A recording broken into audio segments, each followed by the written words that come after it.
You're listening to an Airwave Media Podcast.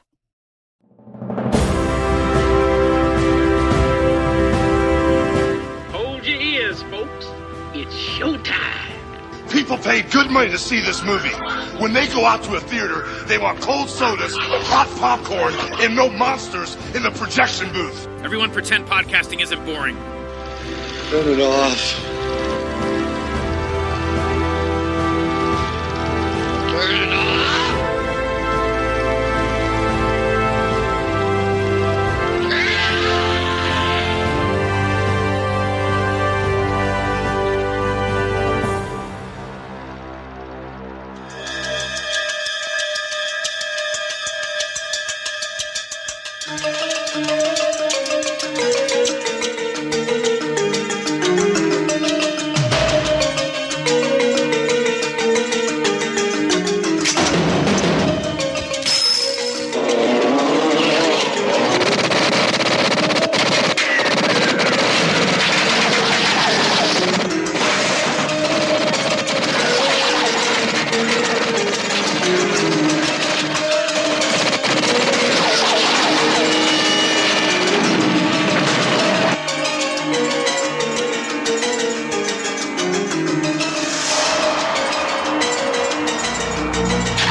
Welcome to the projection booth. I'm your host, Mike White. Joining me once again is Ms. Beth Accomando.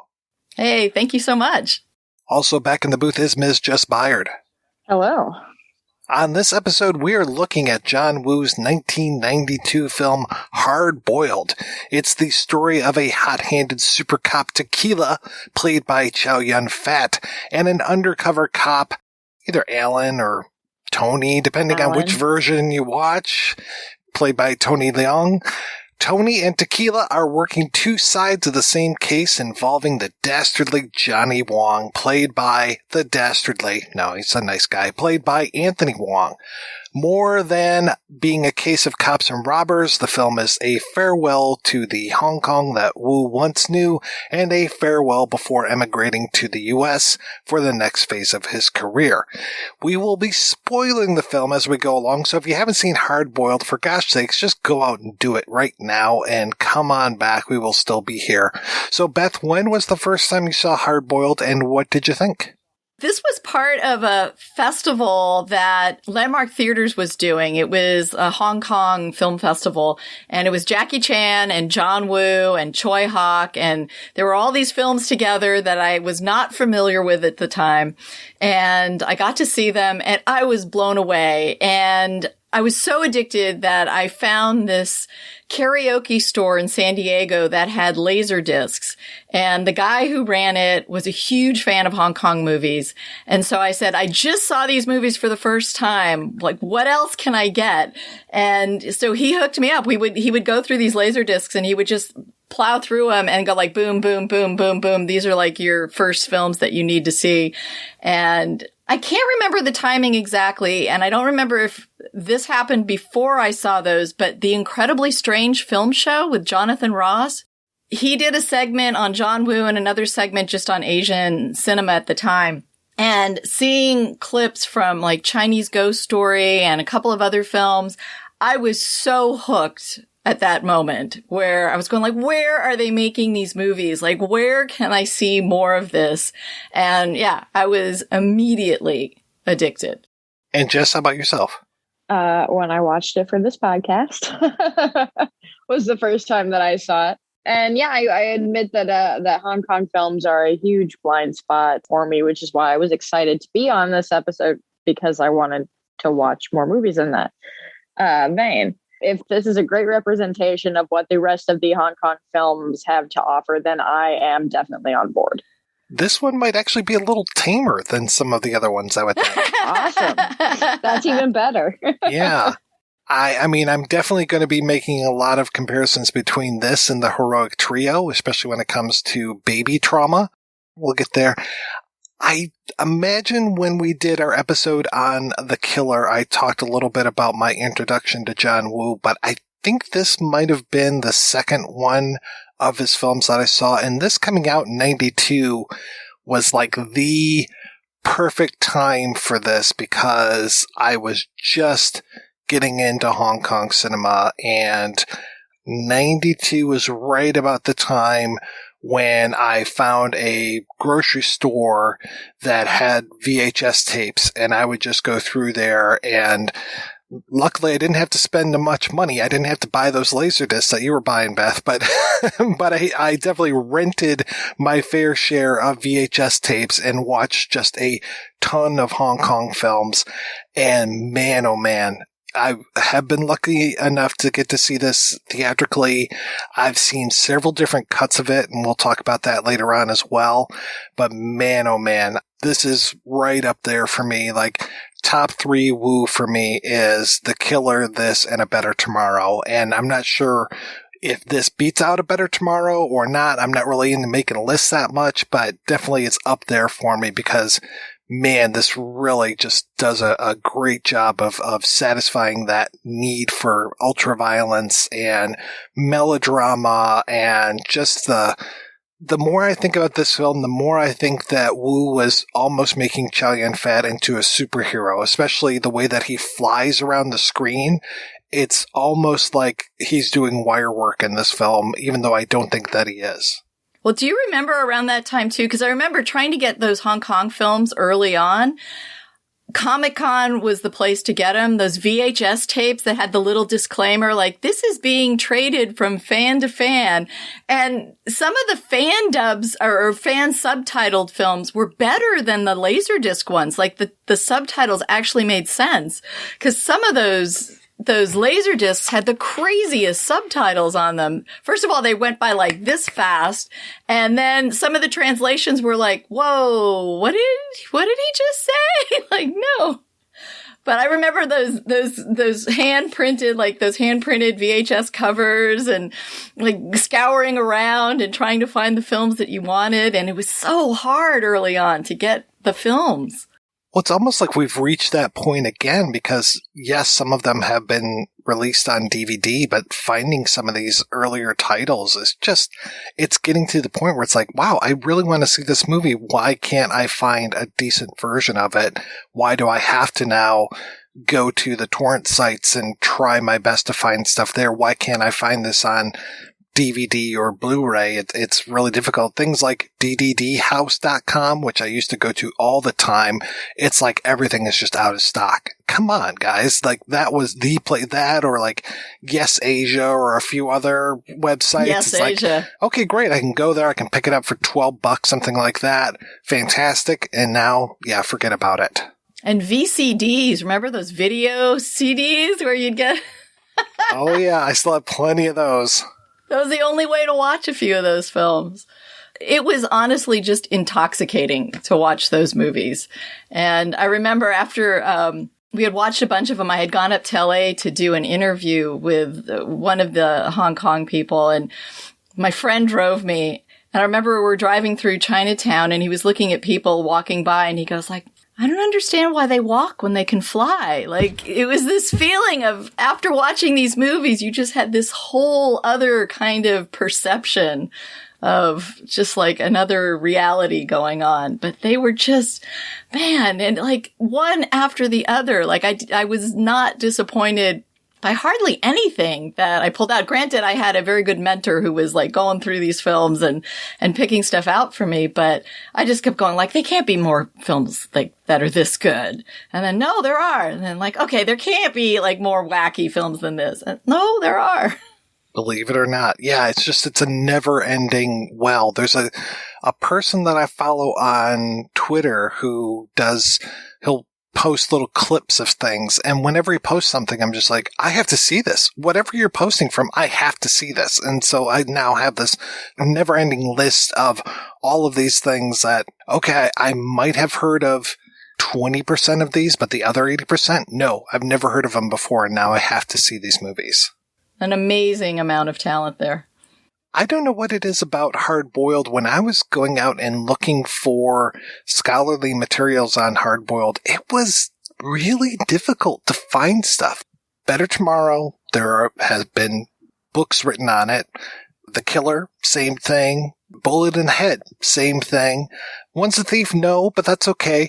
But when it comes to Hard Boiled, it's like, hey, this is one of the major things for me when it comes to Woo. And it's so rich with so many things going on in it, and I was unable to find that much. I did find, Kenneth Hall's got his book about Woo, and I dove into that, and then I almost regretted it because I didn't ever realize how choppy the screenplay is, and I finally found out that Barry Wong, the screenwriter, actually died during the middle of writing this. And so there were a lot of like, we'll just make it up as we go along, or here's this opening set piece and you know what? We're going to go back and rewrite the script.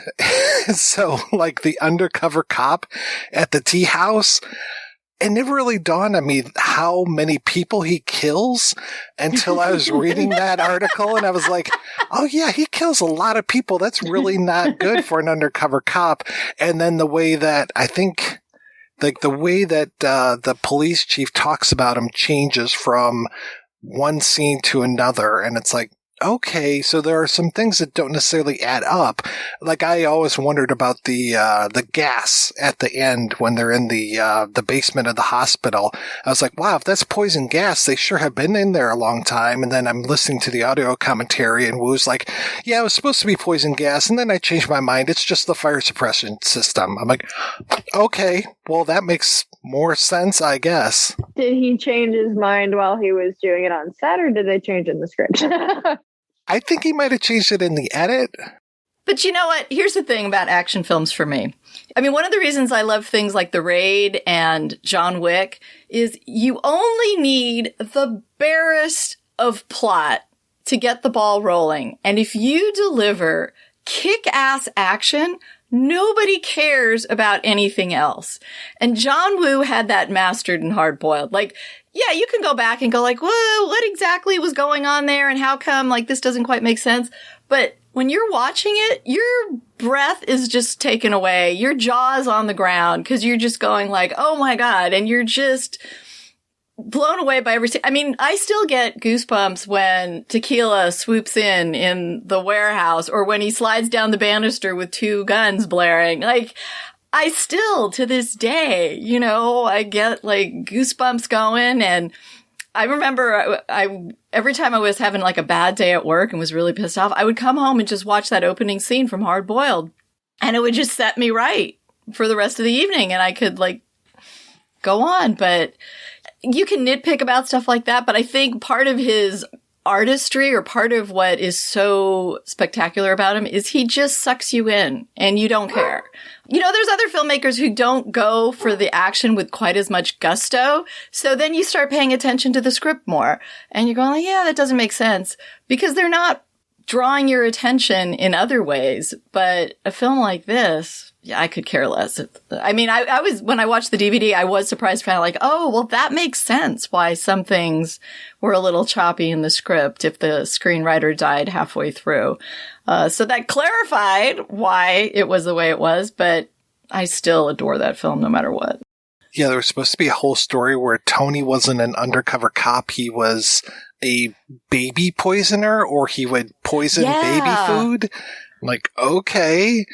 And then Johnny Wong, eventually they made him into the bad guy. And luckily, Woo realized that he wasn't that tough of a bad guy. So he then added the Philip Kwok character, Mad Dog. And I'm so glad. I feel very validated, because there's one line where they say, I'll take care of Mad Dog. And I just glommed onto that line, and I would just be like, oh, that character. Yeah, Mad Dog, Mad Dog. And then luckily when I'm doing my research and people are just like, yeah, Mad Dog, I'm like, oh, okay, good. I feel really good, because I've been calling him that for like 20 years.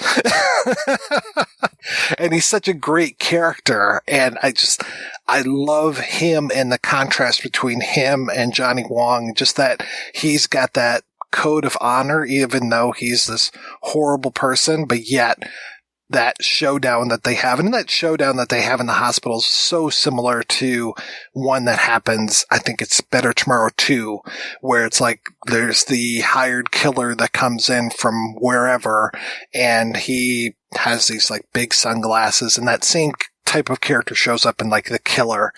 And Mad Dog is very much that same type of character, where it's like, we're not going to injure innocent bystanders. We'll let these guys get away.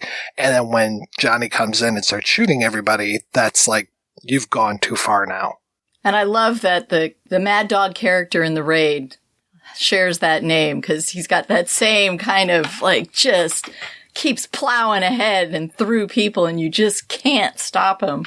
So I like they shared the same name. And he's so cool when he leans over that flame and lights his cigarette. Oh, man. Even though he's like, up until that point, you're like, oh, he's got to go down because he's bad. And then he lights and you're kind of going like, oh, man, but he's kind of cool.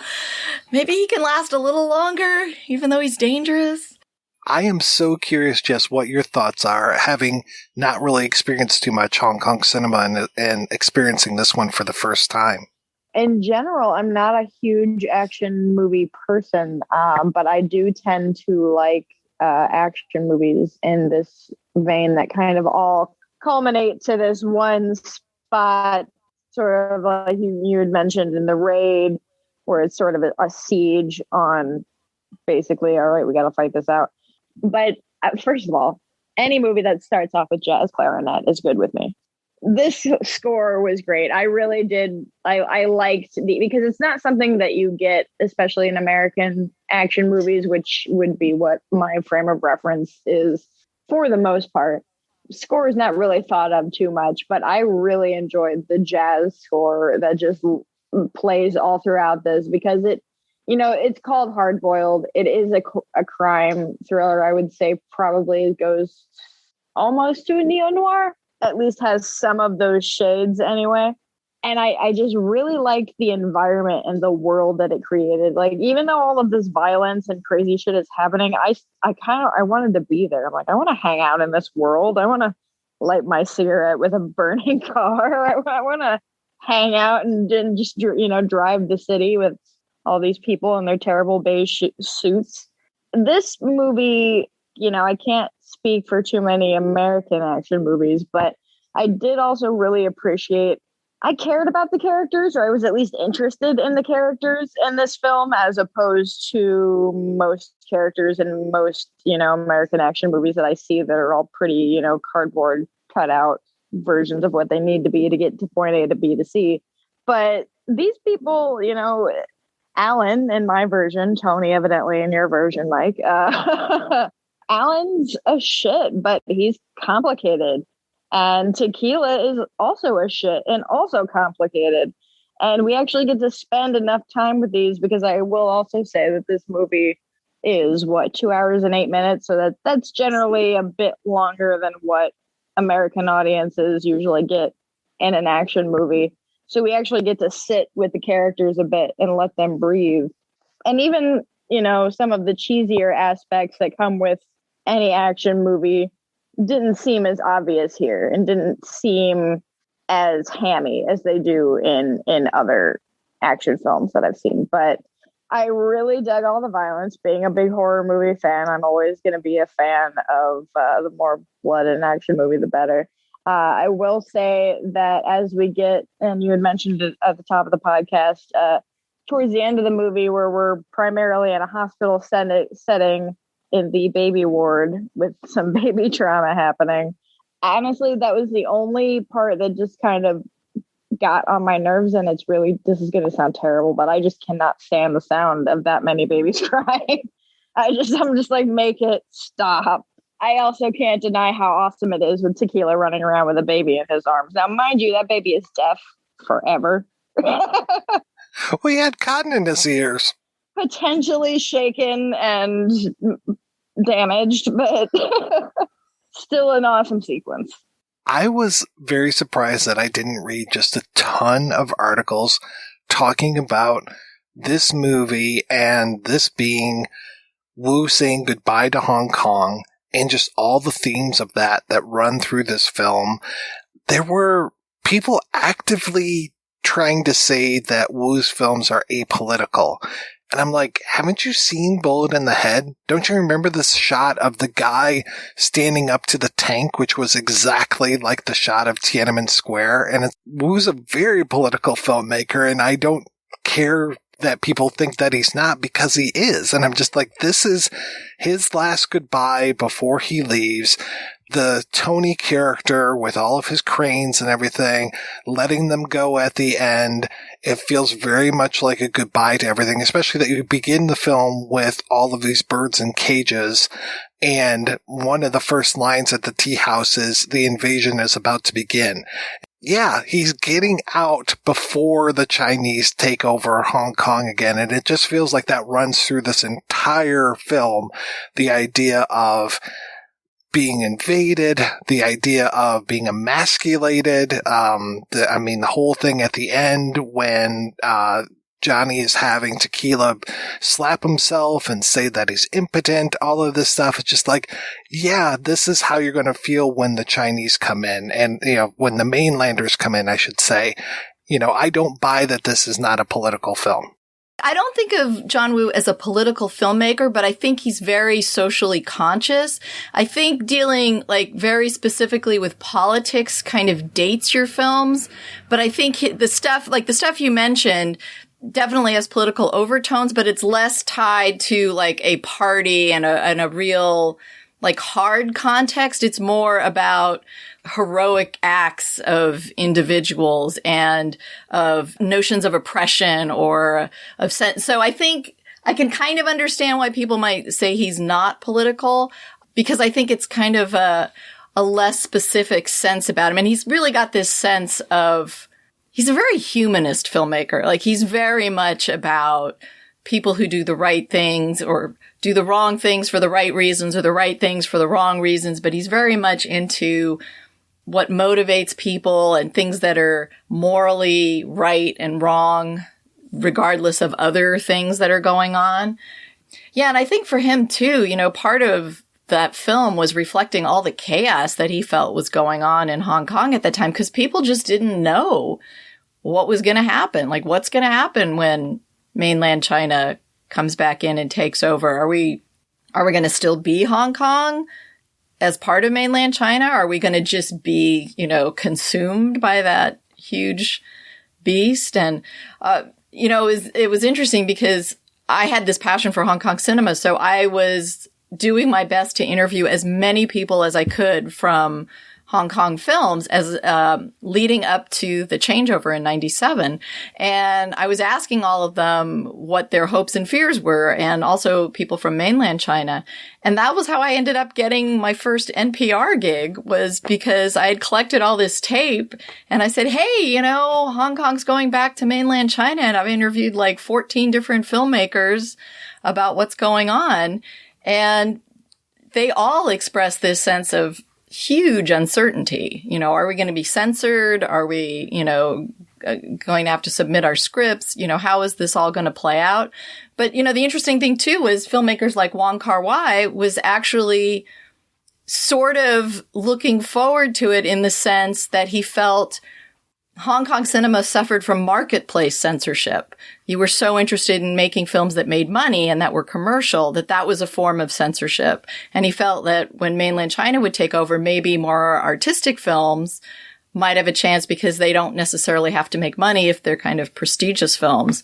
But then you have to worry about the political censorship. So it was kind of like there's two different kinds of film industries going on, and very different, and what was going to happen when that merged or, collided. You've actually talked with Wu and Chow Yun-Fat, correct? Yes, I have on multiple occasions. It was great. What were their feelings about the changeover? Did you ask them that? Yeah, Chow Yun-Fat's a really interesting actor because he really is sort of a star by accident. When I went to interview him the first time, he walked to the hotel in LA, like without an entourage or anything, and met me. And when I talked to him, he was very like, I'd rather just be home cooking. Oh yeah, people ask me about, so he seemed almost a reluctant star. He was very kind of shy, in fact. And I was doing an article for Giant Robot, and they wanted to have him do a photo shoot. And he was just like, I don't know what you want me to do. I don't know how, I can't pose. I feel uncomfortable. And my ex-husband at the time was a cigar smoker, and he had these wooden matches. And I said, give me one of your matches. And I handed it to him. And suddenly Chow Yun-Fat was like, okay, now I can just be a character. I can be Mark again. And I'll put this and suddenly he was transformed into this whole other person. So, the sense of the changeover for him, I think seemed less important because he wasn't really married to that job he had, and he wasn't really a creator of films. He was an actor who, would get cast in them. And, the other thing you mentioned was, I kept talking about his action films, like, oh my God, this was so great. And he kept going like, well, the actor I really admire right now is Rowan Atkinson, because Mr. Bean is just the best. Like, I would love to be Mr. Bean. And I mean, if you watch his comedy films, he is a marvelous comedian. He was amazing, or is still, amazing, but that's not the type of role people tend to give to him. John Woo, I think, was at the time, he was already transitioning. So I think the idea, and I think that was one of the reasons why he wanted to move. So, his concerns were less about, I'm going to be a filmmaker in Hong Kong, how do I deal with it? And more about like, I don't know what's going to happen. So I want to get out of here so that I can still make the kind of films I want to make and not have to worry about it. There were other films, like I said, Wong Kar-wai and Choi Hawk and Maggie Chung were Mabel Chung were filmmakers who were planning to stay. And, their response was much more. And I think what they all expressed was just this really troubling sense of uncertainty. And what do you do if you want to be a filmmaker? And, for a lot of those filmmakers, they didn't want to leave their country because they felt like that's part of what made the films they were making what they were. And John Woo felt that, he wanted to make a different kind of film in a different place. And, he was ready to move on at that point. Well, there's a lot of that idea that pops up throughout Hard Boiled a lot, right? The idea of I was born here and I'm going to die here. And that's whether it's, I'm going to die here and it's still going to be the place that I want it to be, that's questionable, but it is my home.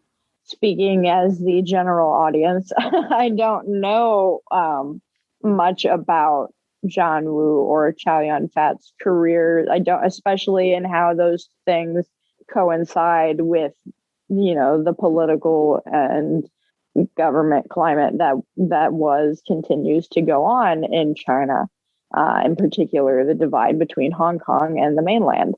So it is interesting to hear you guys talk about this, because watching this and, having seen other genres in the, Chinese language films, other genres such as horror, all of those, I can pick up on certain commonalities and, like subtext about what they're talking about and in the grander scale of things when it comes to what's going on. But I don't know like the actual details. It is interesting to hear you guys kind of break that down. And it is an interesting thing that, you said that it was kind of his farewell letter to Hong Kong, and that he was like, well, I do have to get out of Dodge if I want to continue to make movies. The killer really broke him in the U.S., though it was, and we talked about this before when we talked about A Better Tomorrow, A Better Tomorrow was kind of like a whole different way of him doing things, because before that he was making all kinds of different genres, comedies, old when in the old days making chopsaki films, those kind of things, and then he moves to America and does a wide variety of stuff, almost to the point of self-parody. I talked about how we have birds in this movie, and having birds in a John Woo film is not uncommon. But when you watch something like this and you see paper cranes, you see the birds in the cages at the tea house, it's very different than the doves that you get, well, in The Killer, of course, but it kind of makes sense there. But then once you start getting into, like, there's a shot in Paycheck where there are doves flying through the air, and I'm just like, where the fuck did those doves come from? This doesn't even make any fucking sense. I mean, they kind of work in Face Off. They don't necessarily work in Mission Impossible 2. I mean, it's always a symbol, it's always a symbolizer of something, right? But there are ways to do it, not so like you just threw birds at a camera. Yeah. But then he ends up going back to China and, like, I think mainland China, and making things like Red Cliff and Red Cliff 2 and The Crossing. And when I was in Shanghai, I was waiting for Manhunt to come out, but unfortunately it came out after I left. So I was so excited. Luckily, I did get to see A Better Tomorrow while I was over there, like a revival screening with no... Did they have, yeah, they did have English subtitles, but they were some of the worst English subtitles I ever saw. And I did watch this. I was talking about how I watched one version where Tony Leung was Tony and the other one where he's Alan. And so I had the Hong Kong version up on my TV and I had the Taiwan version on my laptop. And seeing the difference in the subtitles was just hilarious, because it was the Chinese and the English subtitles on the Taiwanese version. And then it was like nice, clean subtitles on the Hong Kong version I was watching. Man, it's so different. But luckily there were a couple lines that they left in there, like when he has the baby and he shields the baby and he's like, ooh, X-rated action. Luckily that line was the same in both of them.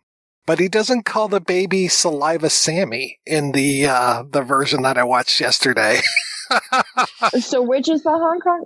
So which version is it Alan? Is he called Alan? I think he's Alan in the Hong Kong version, and he's Tony in the Taiwan version. Yeah. Okay, so I watched the Hong Kong version, which didn't have all of the differences that I remember, because when I went to see it theatrically at the Michigan Theater years ago, the VHS version that I used to watch had these credits that looked like they were mimicking Goodfellas. It would have the characters go across and then come back and say Hard Boiled, and like the name, John Woo's name would go across and then come back. It was that like Saul Bass type of credit sequence that Scorsese used in Goodfellas. Was it in that or was it in Bullet in the Head where they used those? I do remember that what you were saying, that now that you mention it, I do remember those sliding titles, but now I can't remember specifically which film.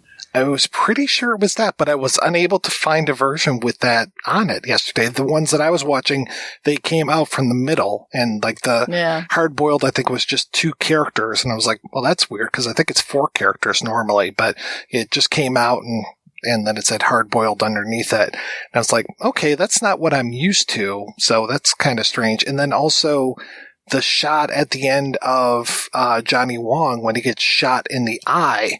For years, I was like, well, that's a really weird cut, like, because they would just cut to him and not show the bullet striking and the blood coming out of the back of his head.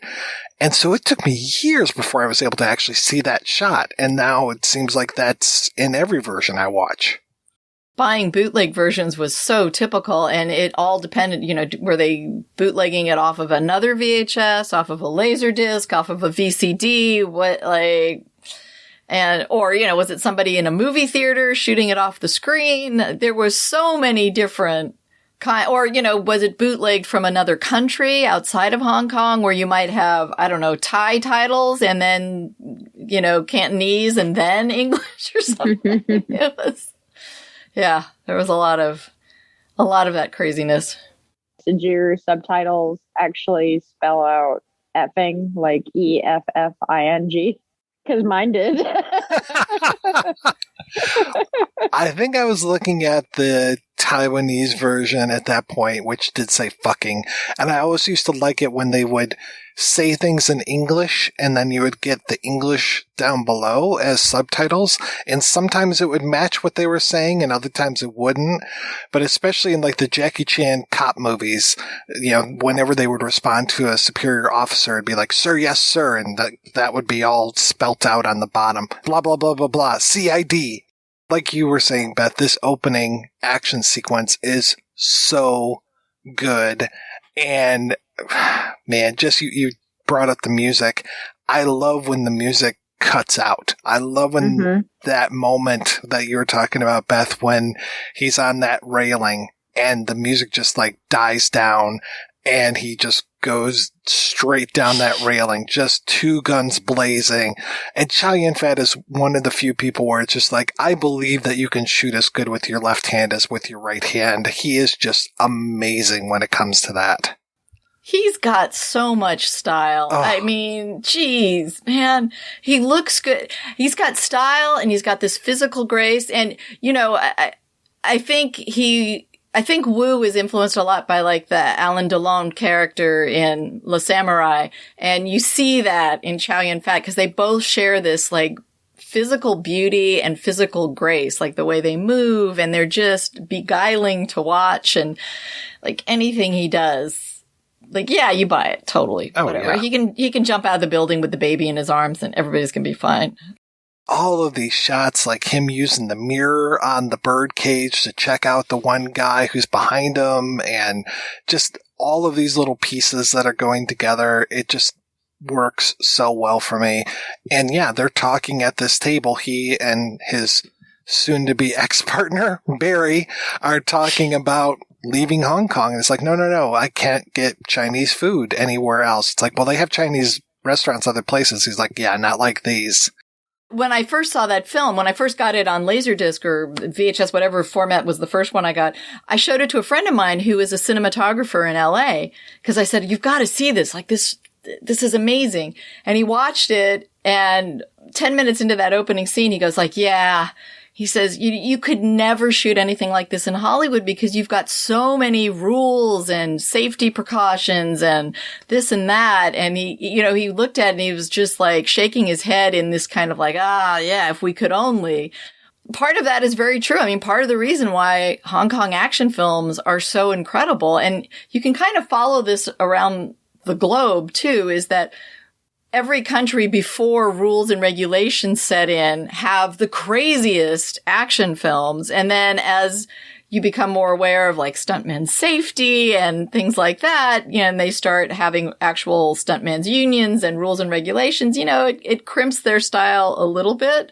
So, there's a very particular period of Hong Kong films where it really is just crazy and over the top, and it starts to taper off, and then it moves to, Korea or to Thailand or even a little bit in Japan. But, each of those countries kind of, as they became more famous for those films, then people start complaining like, hey, maybe we shouldn't put our actors and our stuntmen in danger quite so much. There's a great Korean documentary called Action Boys. I don't know if you've seen that, but it's a documentary about Korean stuntmen. Some of it is just brutal because you're going like, ow, like, what do you mean they didn't like take these precautions? And yeah, you really admire those guys for what they did. There's that shot in Police Story when Jackie's holding his gun and the bus stops that they did in Tango and Cash. The bus stops and the two guys, or at least one guy, flies out the window, and they land, and that they landed not on the padding, and you see them writhing in pain, and you're like, that was real. Well, I think they were I think the bus was supposed to be, or the car was supposed to be closer to the bus so that when they flew out the windshield, they would land on the car and then onto the ground. So instead, they go straight to the concrete, which was brutal. And yes, you do, like, you just feel like, oh my God, I'm watching people really get hurt. Ouch. Speaking of potential, like, really got hurt, I don't know, but the sequence in where I think it's probably middle, maybe towards the end of the film, where we have the motorcycle gang, and one of them drives a motorcycle directly into a person in a box truck. I did rewatch that, and it looks like right when they cut to him being hit that it's a dummy at that point. But that smashes it in there. But it's it's cut. That's a great extremely well, and it's a great scene, and he just pummels the hell out of that dummy. So the movie has such an interesting structure that you start off at the jazz club, but then quickly we go into this action set piece. And then you've got that action set piece in the middle with the raid on Mr. Hoy's place.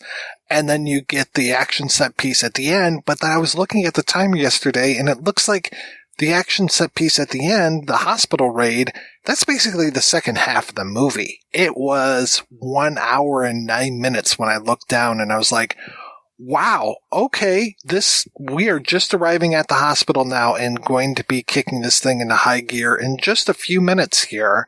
They keep showing us all those babies. We know it's happening. Yeah, it's just amazing that they can maintain that. And I was listening to the commentary today, and I think Wu said something like they shot in that hospital for over a month, and to the point where like they didn't know if it was day or night outside. They shot it all in this big warehouse where they made the set of the hospital. And he said that they ended up doing, there's an incredible one take inside of the hospital sequence that just blows me away every time that I see it. And he was like, I wanted to do something different. And that really charged up the crew, who were like pretty much desperate for the movie to end at that point. So yeah, he says, oh yeah, we rehearsed it for a day, and then we shot it 3 times, and then this is what we ended up with. And I was like, holy cow. And that's the one with the elevator doors where it looks like they're changing floors and they're not, but that was a really clever device to use. And on the commentary, I think, or in the interviews, Terrence Chang talked about the fact that he got a call from the set going like, John's blowing things up. Yes. And I think he's blowing up too much. Can you please come down? And like, John Woo apparently didn't talk to him for days after he was told, like, you got to tone it down a little. We can't blow everything up. It was like the explosion guys were like, we have 4 times as many explosives as we need to blow this hospital up. In that sequence in the middle that I talked about with Mr. Hoy, that's in 2 halves. You know, you've got the first half with Tony coming in there and having to betray his boss, which to me is one of the most heartrending scenes of this film, especially the look that he has on his face. Yeah. And how he manages to smile at Johnny as he Wong. goes by, and then he just crumbles at the end of it. And then he cries. Oh, God. He's so good. I had a chance to interview Tony Leung for when he did In the Mood for Love. And one of the things he talked about is how he talked about how he was, as a child, he didn't talk a lot and he had to convey everything with his eyes. And that's like one of the things that made him such a good actor, he felt. But that scene totally encapsulates that. It's just without any words, you know absolutely everything that's going on in that character right then and there. The complete polar opposite feelings, what he has to convey, what he's really feeling, and how he's covering it up. That was a phenomenal moment. Oh, and then he grabs that machine gun and does away with all the guys that used to call him brother. And I was so, just to break a little bit, but I was so happy to see that Tony Leung's going to be in Shang-Chi and the Legend of the Ten Rings. The trailer came out today, and I was just like, oh, wow, I just saw you yesterday in Hard Boiled. I had no idea that he was in that. And the director from that is from San Diego. I showed his student films. Oh, that's awesome. It's amazing. Like, it's still... I mean, it still thrills me, and I feel like a parent or something, even though, I'm going like, oh, somebody from here has, and he was Destin Cretton. I showed his first films. In fact, he said he had come to one of my student festivals, and he met a professor there, who inspired him to go take film classes. And then he made a series of short films that were great. And he's like the nicest guy and this very kind of quiet, contemplative filmmaker. And I'm just so happy to see him, move on. Never really thought about this until I was reading a different article yesterday about the way that, and I was glad that Wu kind of pointed this out as well, the way that Chow Yun-Fat looks like a ghost after he rolls through the flower in that first battle.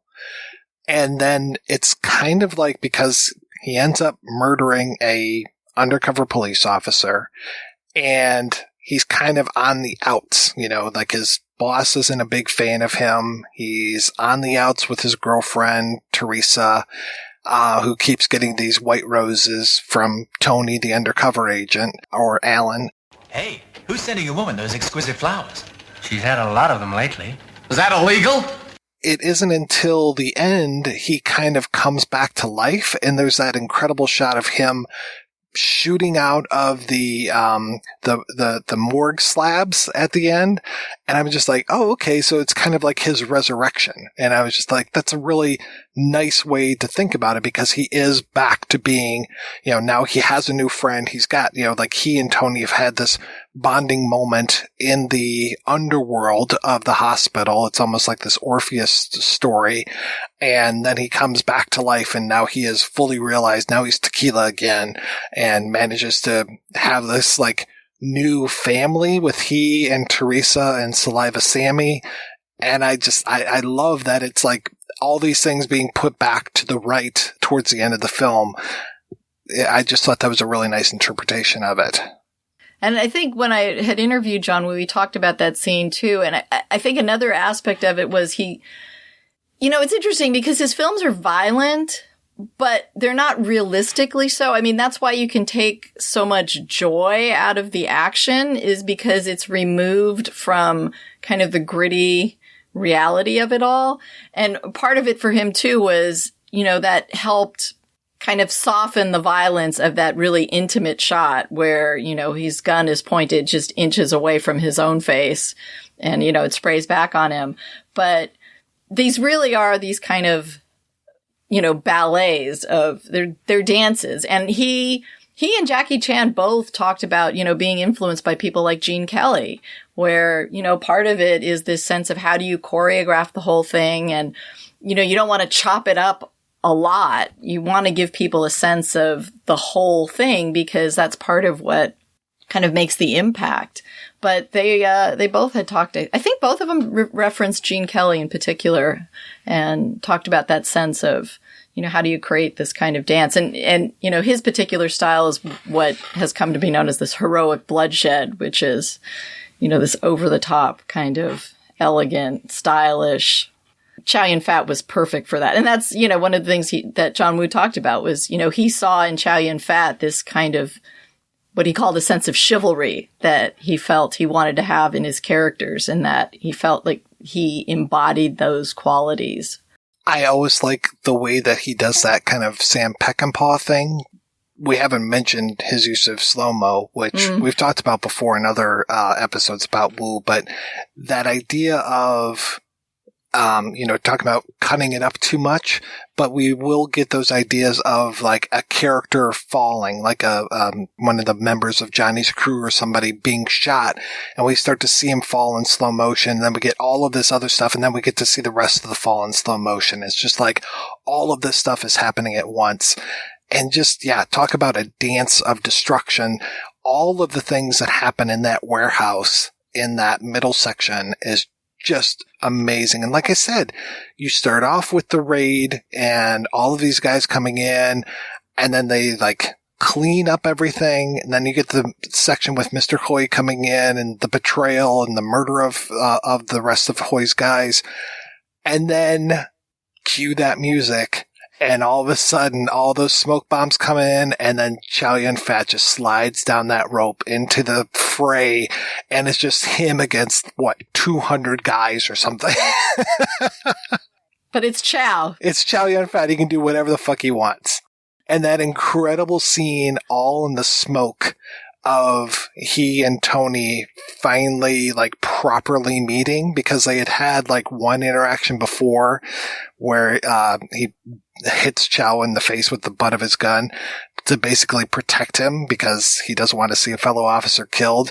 But those two coming together, and that moment that we got from the killer, but now it's two cops going against each other with their guns drawn, and that he pulls the trigger on Tony. It's just like, oh, man.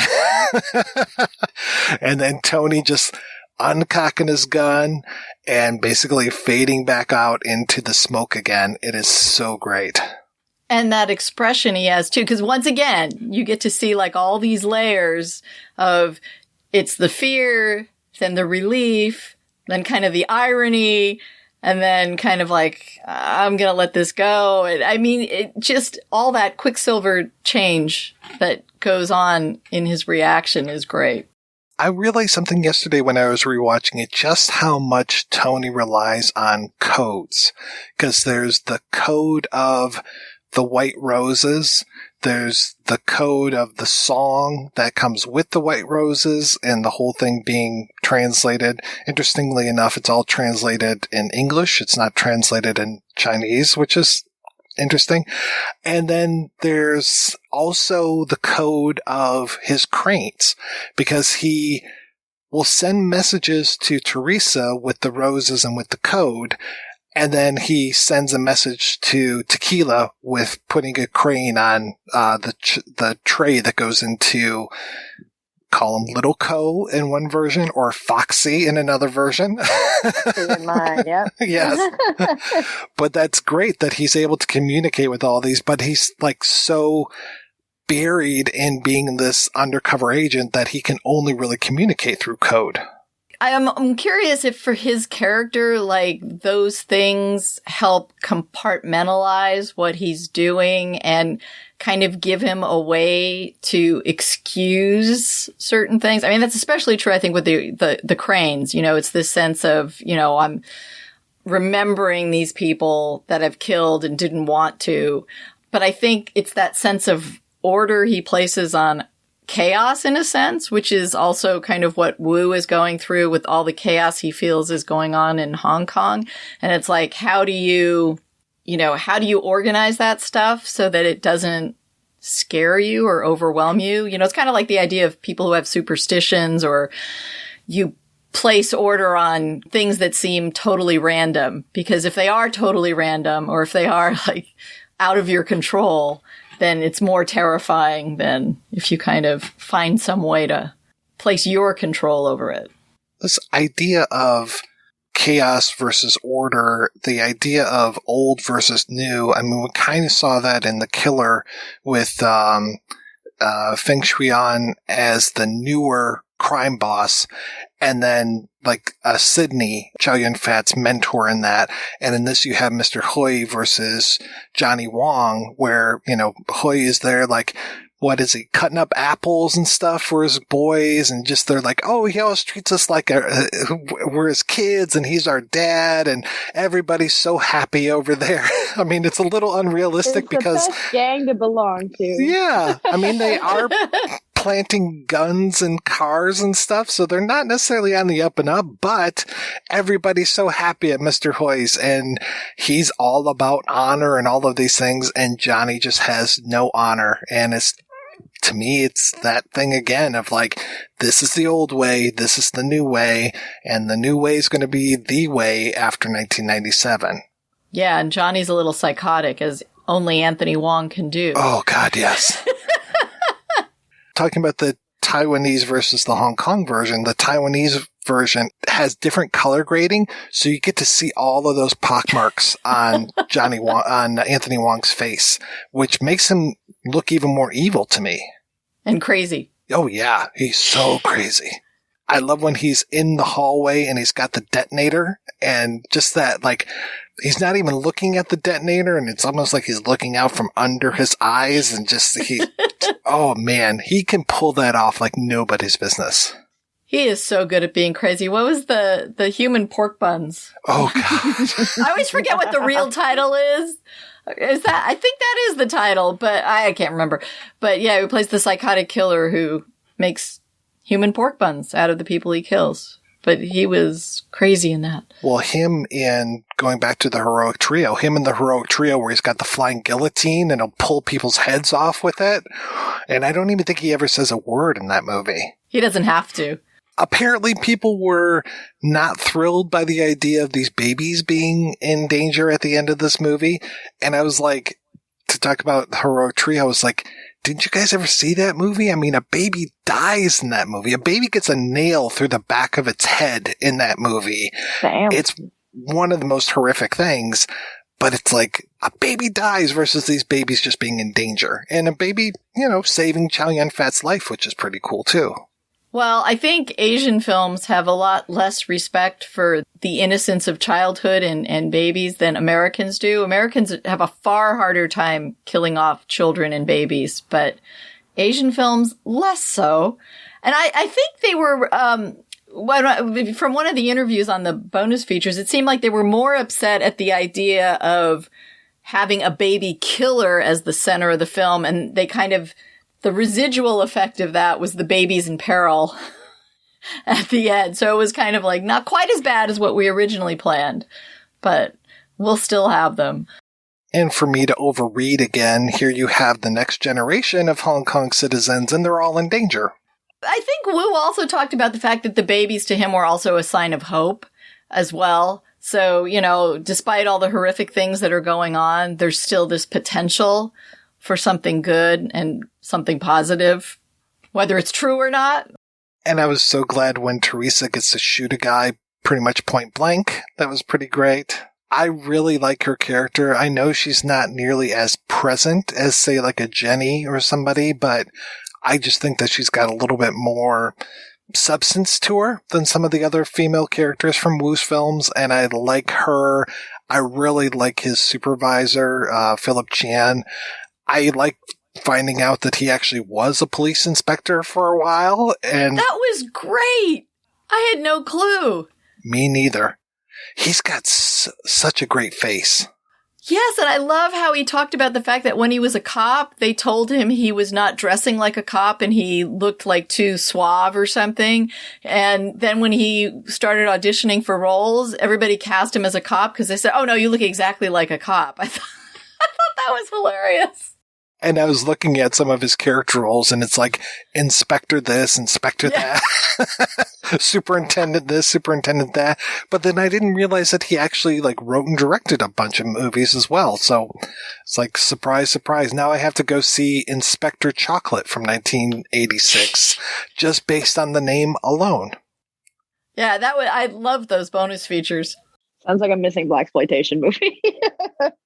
Some of those titles are just, you know, Where's Officer Tuba is probably one of my favorite titles ever.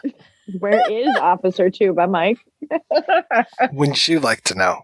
They're like in a similar vein of like Giallo titles, where it's all just like weirdly long sentences, like your vice is a locked room and only I have the key.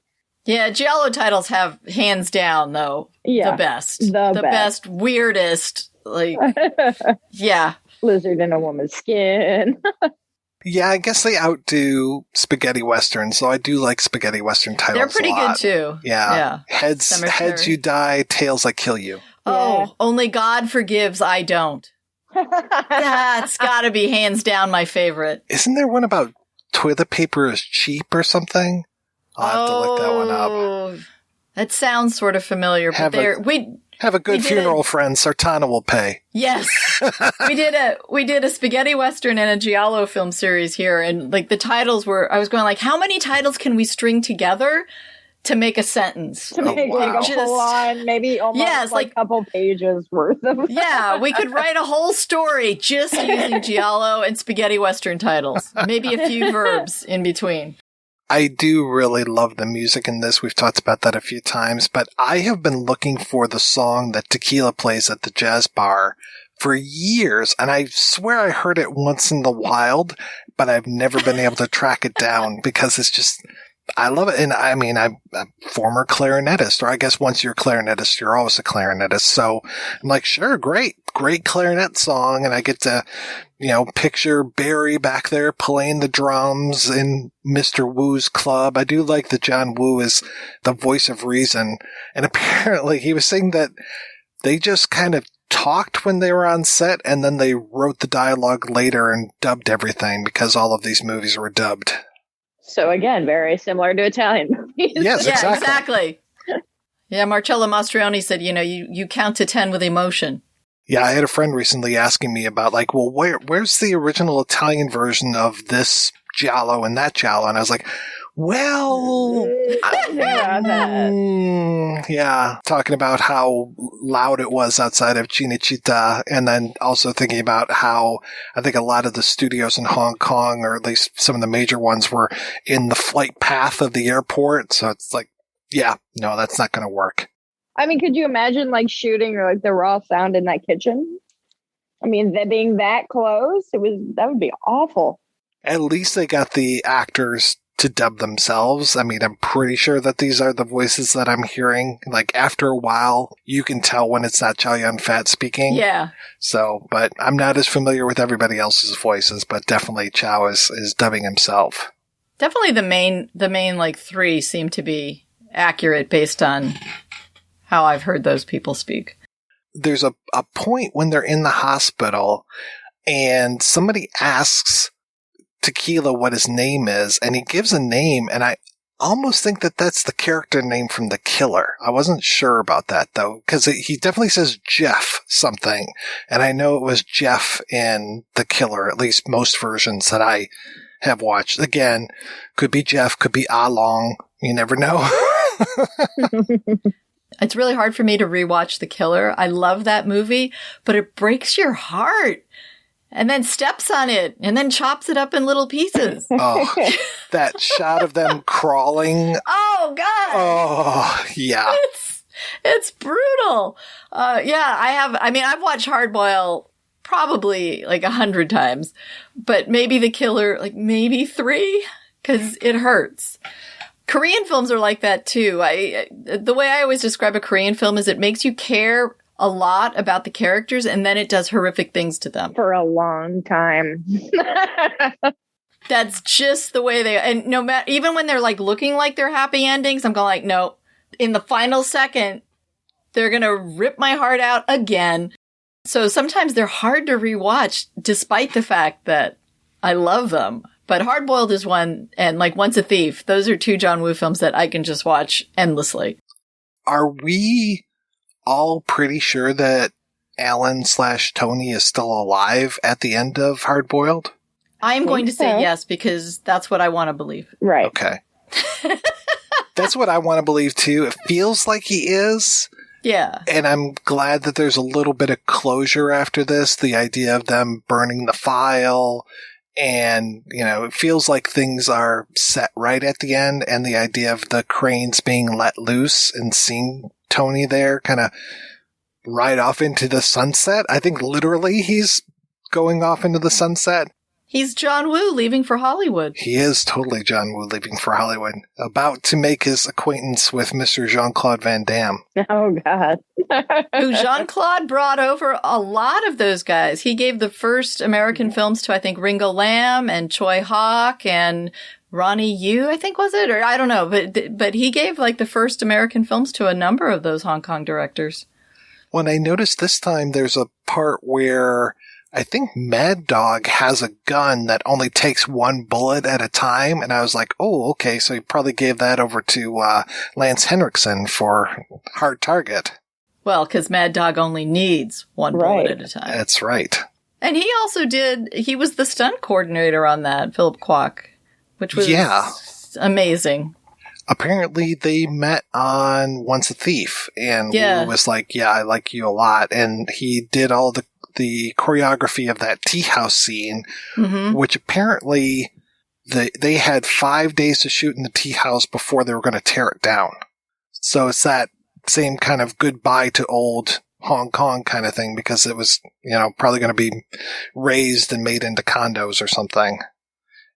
And we do get the little bit of Tequila talking about how expensive it is to live in Hong Kong, and his boys are telling him to go stay at the YMCA, which I appreciated. If only he were married, then he could get his own house. Yeah, but Madam won't give him the time of day for a little while. She's there too busy singing lyrics from Hello and Mona Lisa.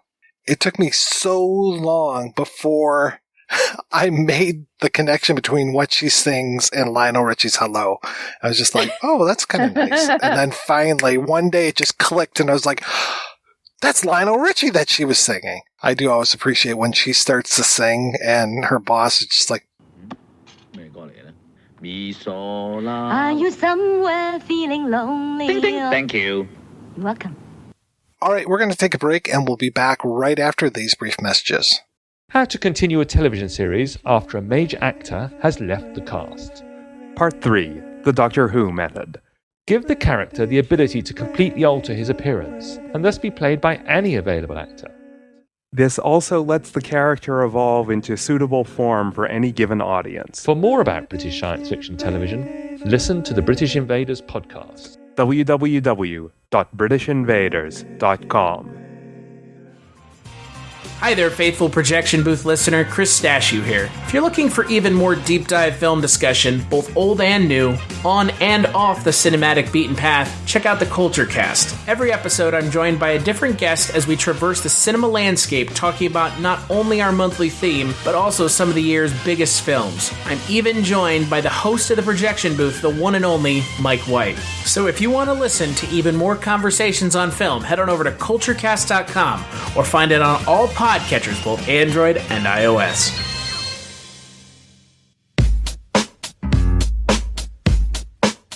It's not easy having a good time, and it's not cheap either. Every week, the Projection Booth brings you a new show, possibly even two, focusing on all genres of cinema. If you've sat through the 7-hour Conan episode, the 6-hour Star Wars episode, or even the hour-long Superman episode, you know that Mike and his co-host put forth a lot of work into researching the movies, tracking down the interview subjects, and putting together one of the best podcasts on the internet. Now I'm asking you if you can repay all that hard work by giving back to the Projection Booth.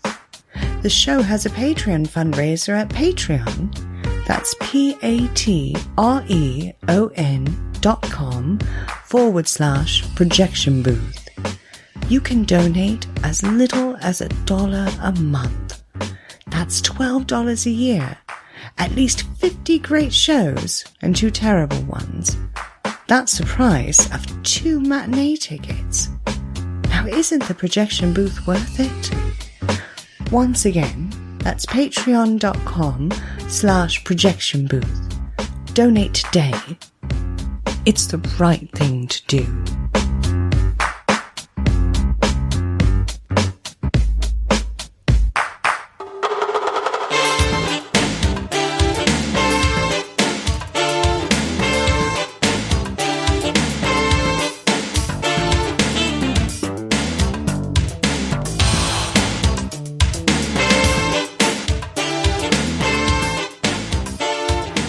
All right, we are back and we were talking about Hard Boiled. I kind of stepped on myself there by already talking a little bit about the differences between the Taiwanese and Hong Kong cuts. This is not nearly the version differences that I've seen in things like talking about The Killer. The Killer Taiwan version is so different and has so much extra stuff, has this whole thing about, well, I think we see Jeff save Jenny in the theatrical version, but then we get kind of an echo scene of Danny Lee's character saving Jenny and more like potential romance between those two. There's like a whole bunch of stuff in that one. Whereas with this, I really didn't see that many differences. And then looking at, there's a great website out there called moviecensorship.com, and they did a comparison. It was like, couple extra frames here, a second there, an extra shot of this. And like I said, I watched them two monitors yesterday, and I just, other than a speed difference in the Taiwan version, I wasn't seeing that much of a difference between the two. Just a couple times I'd be like, oh, these shots are in different order, but nothing huge. No, it seemed very subtle, the differences. If I wasn't watching like with a conscious effort to remember, like, how do they compare, I'm not sure I would have even noticed that much. No. And then, like I said, I couldn't find the version with the credits that I remembered watching. And you could be right, Beth. I could just be completely misremembering, but I thought for sure it was. Yeah, it's possible. Now you make me want to go back and check all my versions. What is the intent behind the Taiwanese version, the Hong Kong version, all the different versions? Censorship, I would assume, goes into play in these various versions. Yeah, sometimes it's a case of censorship. Sometimes it's almost like they got a different version released to them, or like, okay. With this one, it almost felt like it was a rougher cut and they trimmed it up for the Hong Kong version. So there's just like various versions of rough cuts, basically. We talked a little bit when we were talking about A Better Tomorrow and talking about the different versions of Bullet in the Head.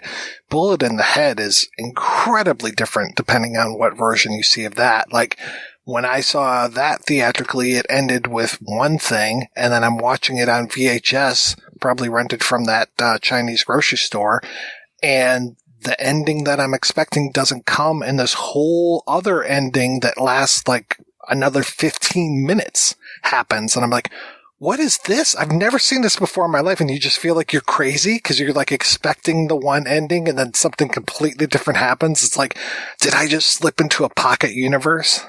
Well, I think some films had more troubled production history too, where for a variety of reasons, either they needed to rush the film out, and Hong Kong, Chow Yun-Fat talked about shooting like 12 films in 1 year once.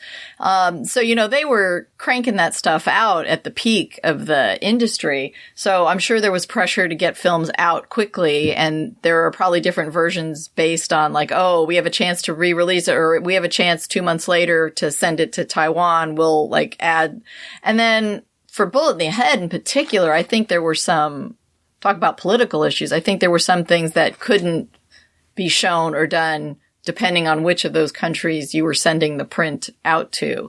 So that one in particular, I think, had a lot of different reasons for potentially having multiple versions. But I think, Hard Boiled was not, like, it didn't really run into censorship issues, and it wasn't excessively long so that they might want a shorter version of it to, hit the grind times in a theater or something.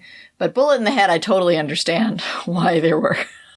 That second ending that I saw was so wildly different. Just I believe people are calling it car foo, just them, like, our main character and the guy who ends up being the bad guy in that, just going after each other with their cars and jousting and stuff. And I'm like, what the hell, man? Like, I like the version where he comes in with his friend's head with the bullet wound in it and does the Man Who Would Be King ending and just sets it on the table and leaves. And it's like, whoa, okay, well, that's a way to end this movie.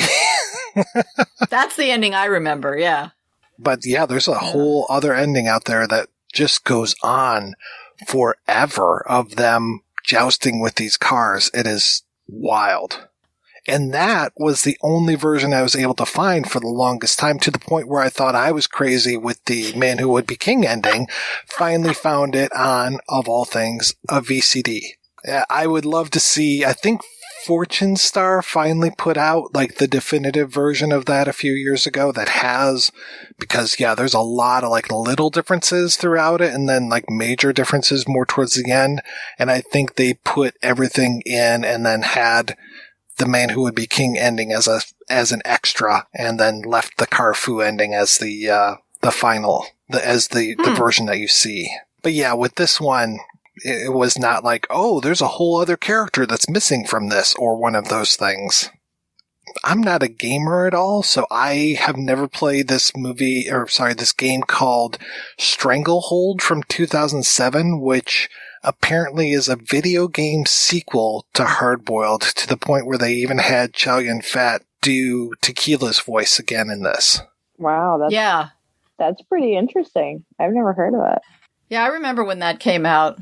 As I was watching this, I was, thinking about this would be a Japanese game, but the Japanese game came out for the PlayStation. There's a few of them, but the Yakuza game series has a similar just kind of vibe, just obviously with the way, because it's set also in the 90s and how everybody dresses and music and everything is pretty on the spot, but obviously it's Yakuza versus instead of Triad, but same similar crime industry. But you got to have the Chow moves in Stranglehold, where you get to spin and shoot. I don't know what they called it. Like, I don't know if it's Chow style or whatever, but you got to move more like him. But it's funny seeing footage from that game now and like the comparison between the two is like night and day, because, technology has come so far. Some of those moves look so awkward. Had I known that there was this game, I probably would have tried to have tracked it down and played it forever ago. But yeah, I had no idea. And by now it's probably, 2007 is like ancient history for video games, right? That was about the time when, I was taking my son to video game stores to buy games. And I remember seeing it and going like, would you consider buying that one? Because Mom might be interested in playing that one. But no such luck. I did talk about how he just flies around. I loved, like, when I was watching it on the Plex yesterday, the poster image that came up was just him with the shotgun, like, flying through the air. It's like, that's pretty awesome. That's a great, great image. Because he can. He can, yeah. When he comes into Tony's boat, he doesn't go down the stairs, he kicks off and flies into Tony and like puts the gun up against his head. It's just like, holy shit. It's like the man is flying around in this movie. And I could definitely see him flying around in the video game too. Yeah, he does. Spin around and slide down banisters and like do all the signature Chow moves. I always felt bad that Chow Yun-Fat and John Woo never got back together again, especially in the US, I know. And it was cracking me up listening to one of the audio commentaries where Roger Avery was on it. And I'm just like, okay, what are you doing on here? Yeah. But then he's like, oh yeah, I'm writing a movie and John Woo's going to direct it. And I'm just like, yep, sure he is. Sure he is. He's like one of those directors that just has had so many things attached to his name that never happened. Well, and I think it's a real shame that when Hollywood imported Chow Yun-Fat, they missed one of his chief charms, which is his sense of humor. They made him so serious in Replacement Killers and The Corruptor, and he's so charming. And how can you just ignore that part of his character. I mean, John Woo's the one who I think understands him the best in terms of how to really make him shine in a movie. And it's a shame that these American films just completely miss the boat. I really haven't seen him in anything since one of the Pirates movies where he showed up. Oh no, that happened. Oh. Which one did that happen in? Oh, it's World's End. I was gonna say, must have been one of the later ones. Well, he was also in the Zhang Yimou film, Curse of the Golden Flower. I have a funny story about Chow Yun-Fat from that press junket, because I had gotten interviews with Zhang Yimou and Gong Li, and they said, well, we're trying to get you Chow Yun-Fat, but he's being really difficult. And I was thinking, like, man, that doesn't really sound like him. Like, he's a really nice guy. And the publicists were, like, really irritated by him. They were just like, oh, he's being so difficult. Blah, blah, blah. And they came in and they go, well, he's here, but we don't really think that, you're going to get an interview, but we'll go in and we'll ask. And they were all cranky, and like, they went in. 5 minutes later, they came out of the suite where they were doing the interviews, giggling like schoolgirls.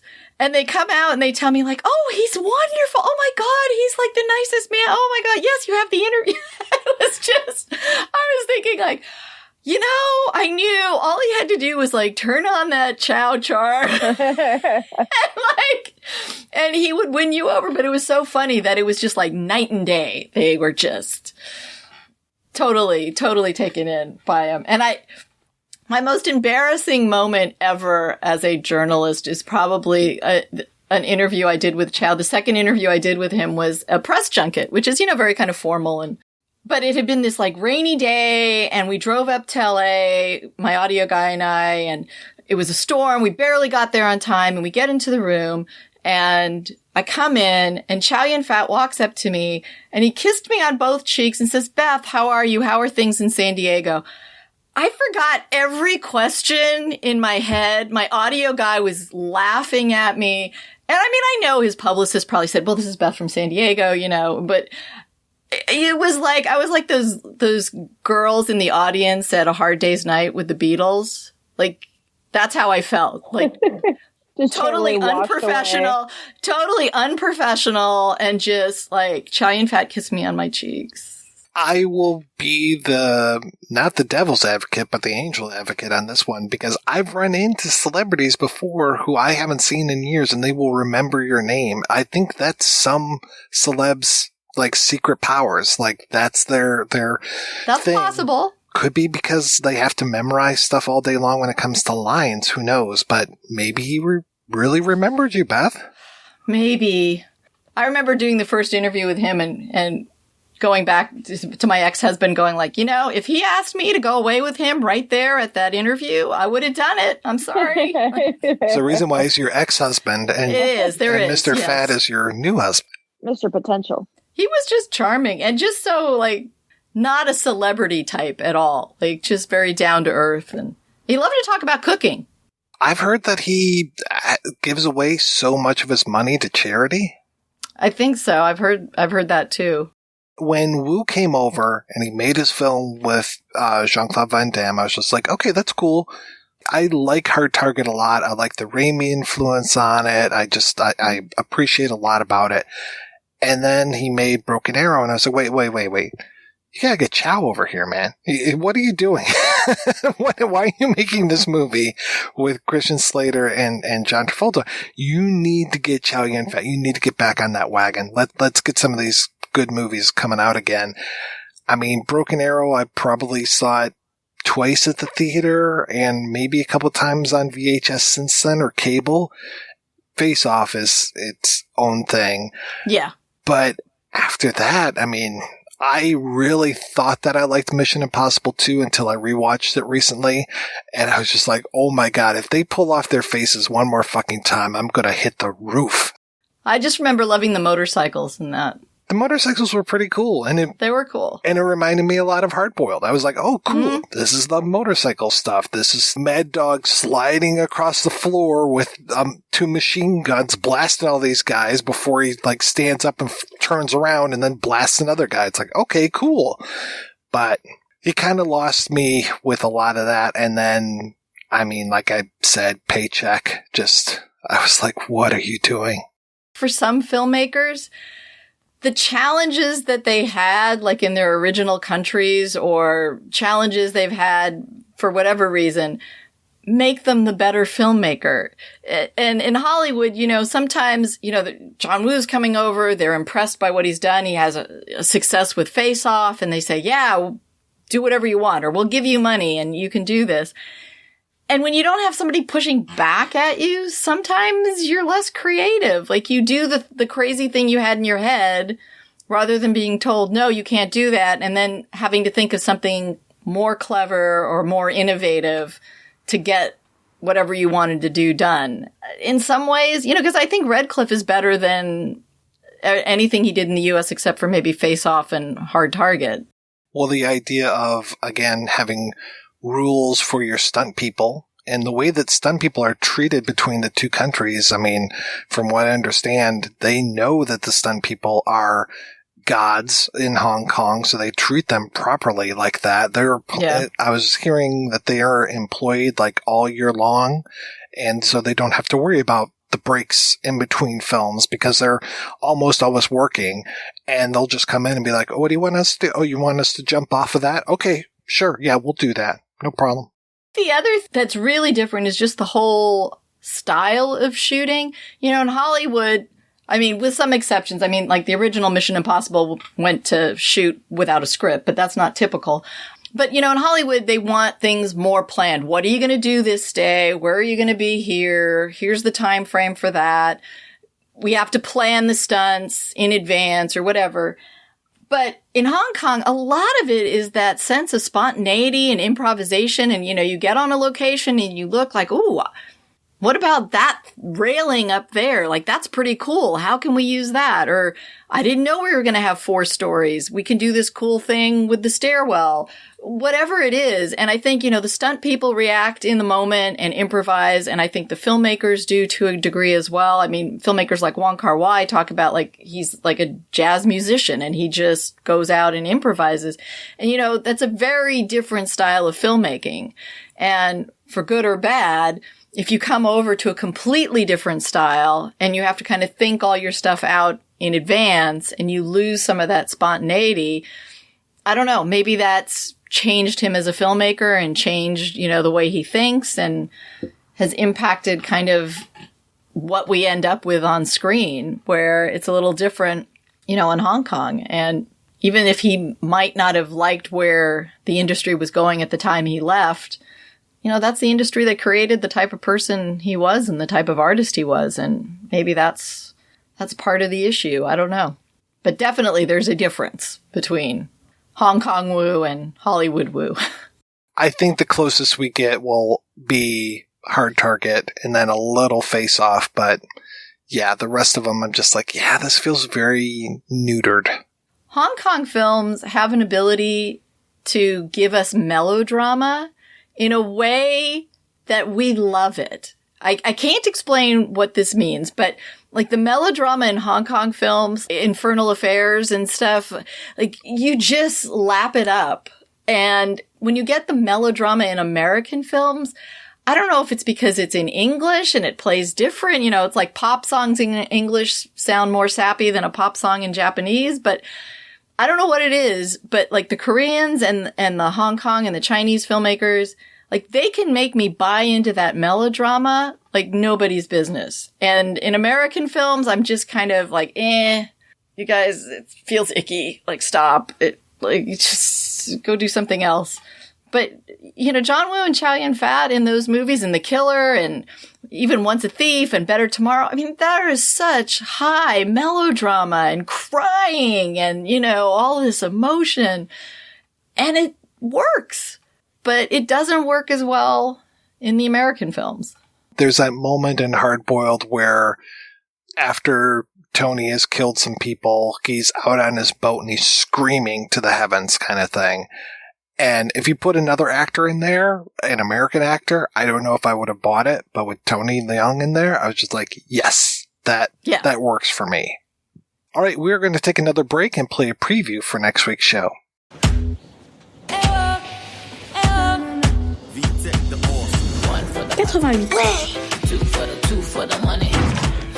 Mais qu'est-ce que c'est que ça? Il se passe quoi là? Vous faisiez quoi à la gare? On va danser au concours. Je danse avec vous. Quoi?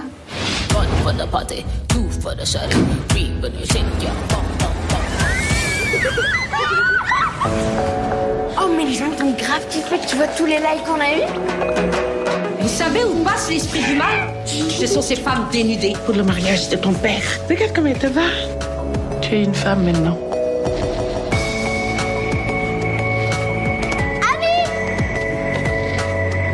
T'étais où là? T'as foutu quoi? J'étais en retard. En retard? Je suis désolée.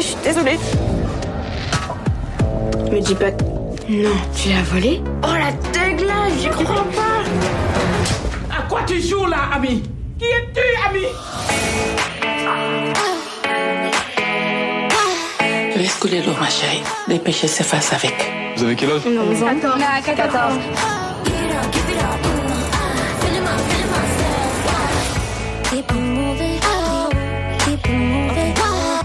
That's right. Talk about a different film. We're going to talk about cuties next week. Until then, I want to thank this week's co-hosts, Beth and Jess. So, Jess, what has been keeping you busy, ma'am?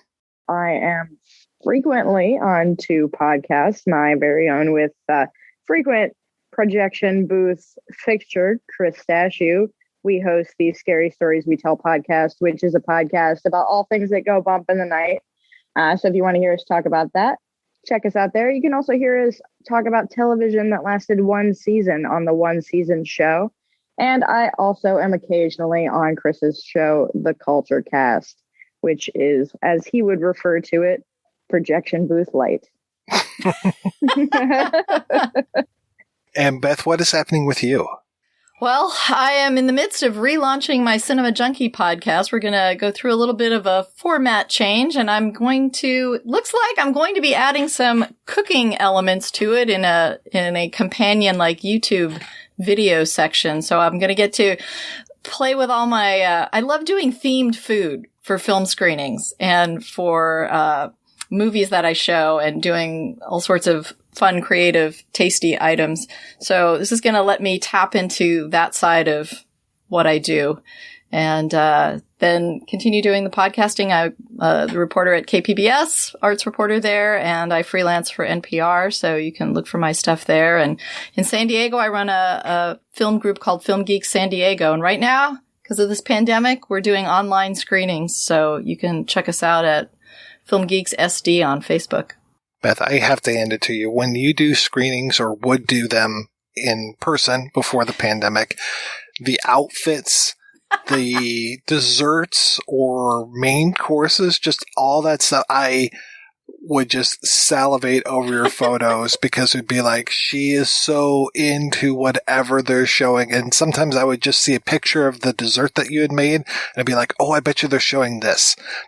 So good. So good. Well, I'm so glad you can guess the film by looking at the dessert, because that's exactly what I'm trying to do. But yeah, I have to hone my skills. My first cooking segment was how to make edible blood, because that's one of my favorites. Nice. I love giving it to children and telling them to go scare their parents. I go, just wipe this around your face a little bit and scream and run into the house and see what your mom does. I love what amazing. A bad influence you are. That was the hit of some Girl Scouts who came to visit KPBS. I just happened to have edible blood at my desk, and somebody was bringing the kids around for a tour, and I said, like, oh, I have just something for you guys. Here, all of you can dip your fingers in this and smear it on your face and then run around the building and tell people you're like bleeding from the mouth and whatever. I love it. Well, thanks again, folks, for being on the show. Thanks to everybody for listening. Please head on over to the website, projectionboothpodcast.com, where you can find out more about today's episode. You'll also find a link over to Patreon, where you can make a donation to the show. Every donation we get helps the projection booth take over the world.